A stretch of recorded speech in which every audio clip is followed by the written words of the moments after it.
A 25-year-old Crookston man is lucky to be alive today after capsizing his kayak in the Red Lake River in these rock rapids on Saturday. According to the police report, 25-year-old Christopher Larson of Crookston did not have a life vest on when his canoe was capsized by the strong current and he was forced to swim. Another man, 31-year-old Nate Stefano of Crookston, saw it happen and told his wife to call 911 while he jumped over the flood wall and made it down the boulder-covered riverbank to save Larson.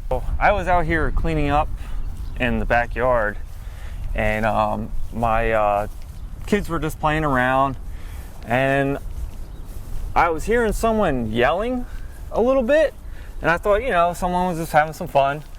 And then I was hearing more like, like, help. And I was like, okay, this is weird. And this guy over here by the rapids was tumbling down. I had no idea what was going on. And then when he got about in the middle of the river, he was saying, yelling for help. So at the point I was over there where my daughter's at, and then I only had flip-flops on, so I told my wife, I went in the house, and I told my wife to call 911, and I ran out here as fast as I can to get to the guy, and right about, I would have to say, right about to those rocks over there, I jumped in there and started swimming to him, close to the middle of the river, and I grabbed him, and I started trying to get to the shoreline. Of course, the river's taking me down so much further, and I was bumping in the rocks a little bit.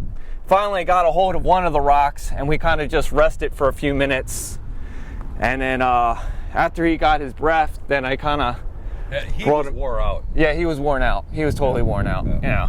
So were you worried about yourself?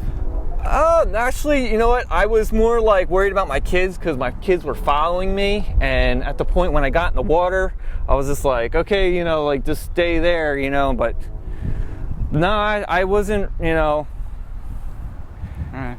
I mean, at the point when I was in the water and I was going under a little bit, then I was a little, like, oh crap, I'm kind of, I had to hurry up, but yeah, all said and well done. He said thanks and going there and getting them, and felt pretty good, So, All right. and then the cop came. You're a good guy. You're the hero of the week. Feels pretty good. So today, Christopher Larson is okay, and Nate DiStefano is undoubtedly a hero. In Crookston, I'm Neil Carlson reporting for iNews.TV.